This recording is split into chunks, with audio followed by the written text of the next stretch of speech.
I think you are. I don't think that there's any way you can run back out there and go, totally didn't affect me. Let's just go ahead and be loose with the football again. You're going to take care of it, but you have to be careful about being too cautious because now you can't run any offense at all. Still want to attack. We'll see how they attack him here. Give him 12 yards on that one. It earns him a fresh set of downs. You and I both know that you don't really truly replace Adrian Peterson, but Latavius Murray's a really good back. Similar running styles, too. Won't wear the same number, we know that. But when you see him run, you might see a little bit of that in him, upright with some power.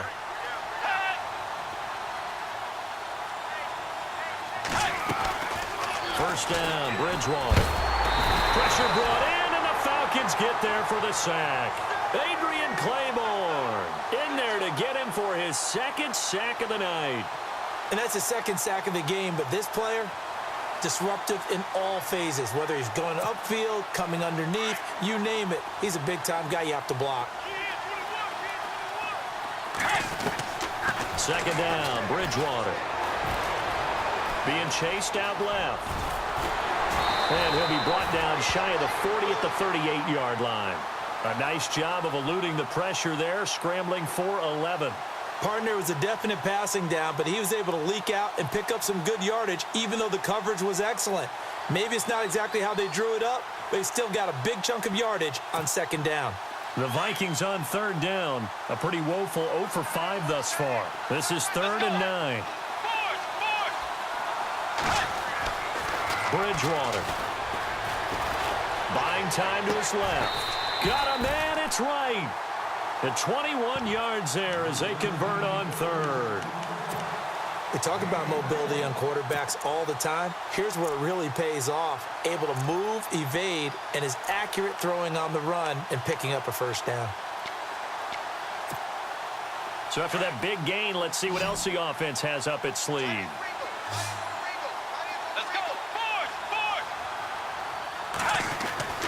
On 1st and 10, Bridgewater.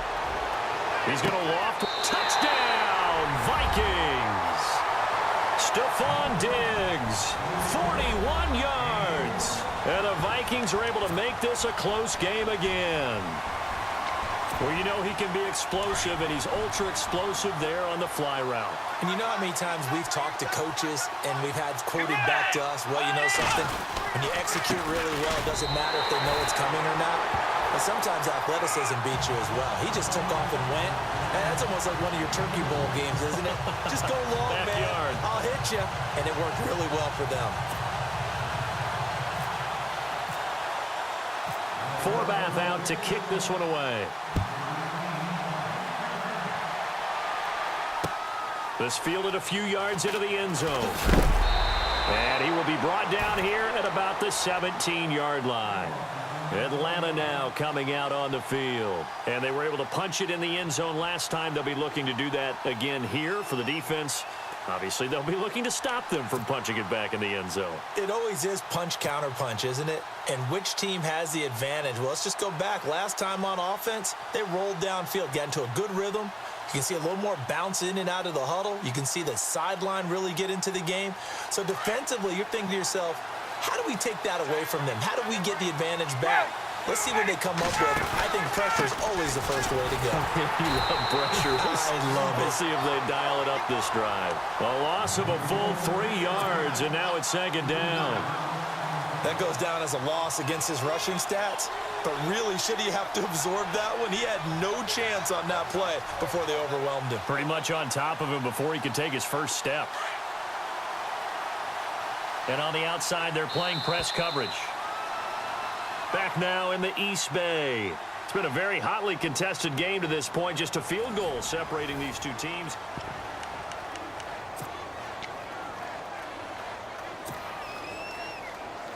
Defense in a good spot. Let's see how the offense responds with a 2nd and 13 now.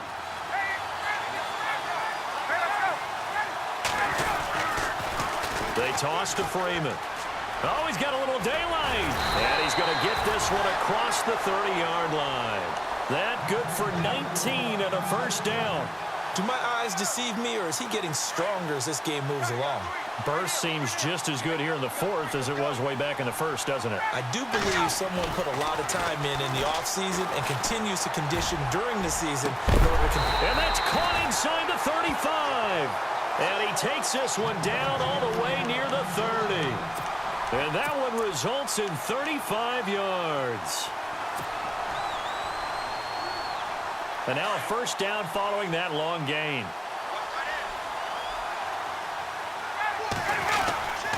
Now Ryan going to give it to Freeman. And he's going to fight his way forward here for a modest gain. 5 yards on the carry. Good pickup on first down. Oh, that's one to warm the hearts of all those old school football players, isn't it? Tough, hard, gritty run. Got behind his pads. Bowled over a few people. Look at that one, right up the gut. So through 3 quarters, no reason to lighten up now. On second down, Freeman. And some room to roam now. And he is into the end zone for a Falcon touchdown. Devontae Freeman with his second touchdown of the night. And the Falcons will add on to their lead. And his guys will take a 10-point lead.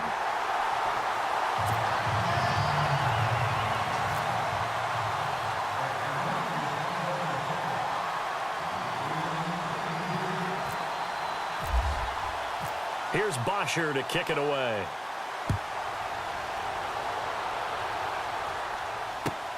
This will be taken in at the 1. And not a bad return here. He gets it out to the 25-yard line.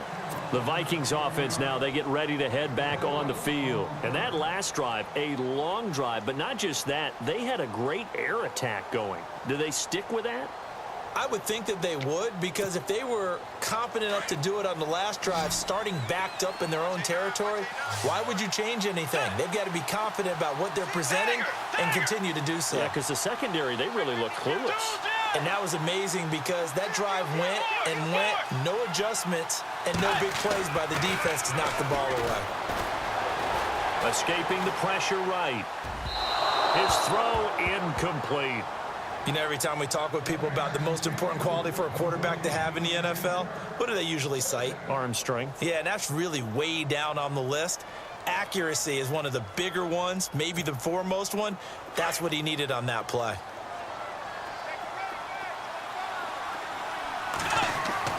Throwing again, Bridgewater on 2nd and 10. He's going to flip that out to the flat. It's complete. So he got free of 1 tackle but couldn't do a whole lot else. It's a gain of 5, and that'll lead here to a 3rd down. Let's go. Forward. Throwing, Bridgewater. He's going to let this one go deep. And that one incomplete. Had some position but couldn't hold on, and it brings up 4th down.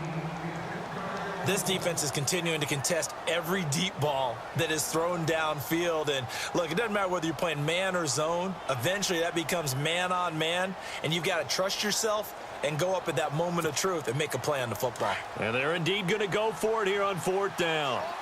So trailing here in the last quarter, let's see how this plays out. Got to try it here. He's back to throw. He's going to have his running back. It's complete.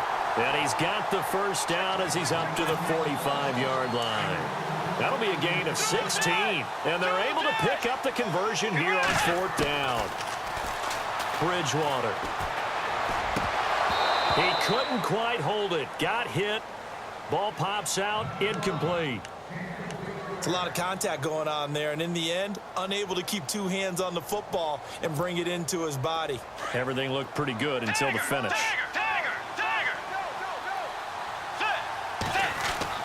On 2nd down, Bridgewater again. And the Falcons get there. The Falcons get the sack. Down he goes. Grady Jarrett coming up the middle, gets him there for a loss of about 9.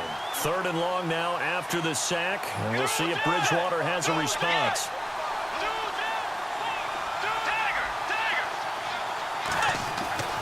To throw, Bridgewater.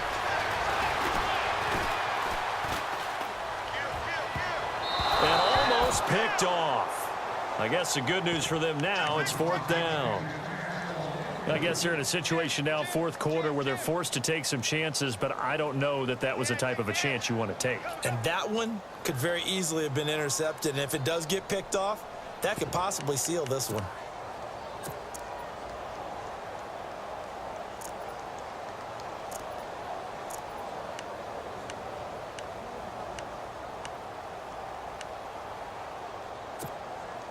All right, they're going to try and keep hope alive here on 4th down. They're going for it. Let's go. Forward. Tiger. As expected, they're going for it to keep the drive alive.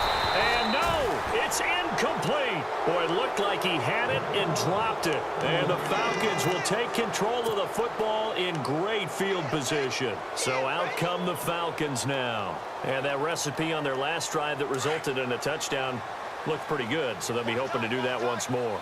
It takes me back to when we sat with the offensive coordinator and the head coach. They felt pretty good about their game plan and thought there were some holes in the defense, and they exploited them the last time out. Let's see if they can come back and put together a similar drive. And we'll see if they can do just that. And he'll snag about 5 yards down to the 32.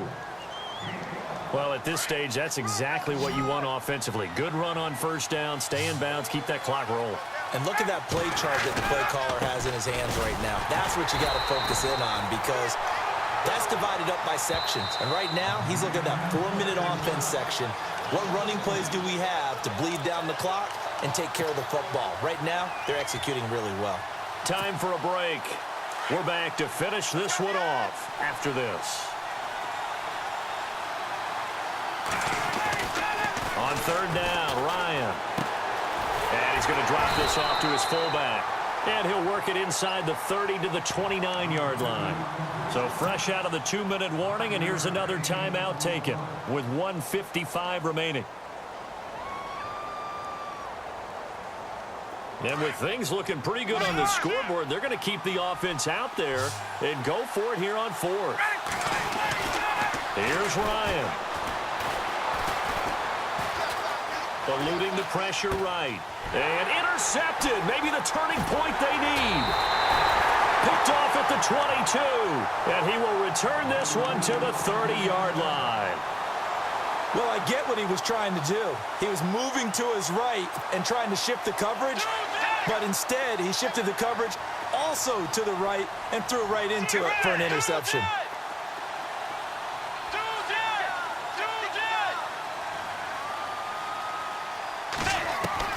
Following the interception, here's Bridgewater. And this is intercepted, and that should do it. Ricardo Allen with a pick. And they get the football. They'll set up shop at their own 49-yard line. Obviously disappointing, but you had to go for broke here, down 2 scores. So that forced you to make some throws you definitely wouldn't want to make. And I think this interception is going to pretty much write an end to this one. Another carry for the workhorse tonight, Freeman. And maybe a measure of revenge there. He's had his way in this one, but this time they get him behind the line. From our vantage point, that was just one bad play by the offensive line in a series of really good ones tonight. But I know that they're going to be really ticked off. It's a lot like a baseball pitcher losing a no-hitter late in the game. And nowhere really to go there. He'll take this up just shy of midfield. 2 yards gets them back to where they started, but now 3rd and 10.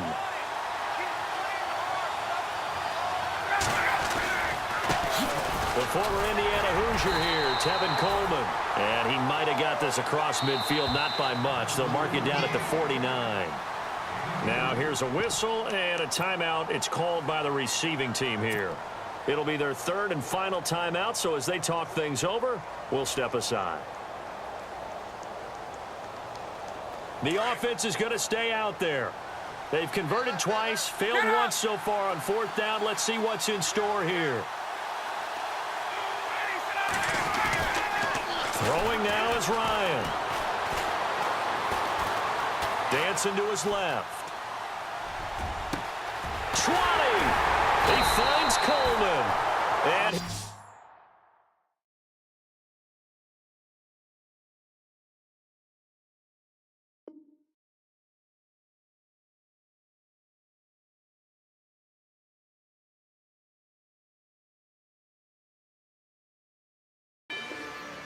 rather you than me. If you've been with me from Port of Miami, it's been a journey.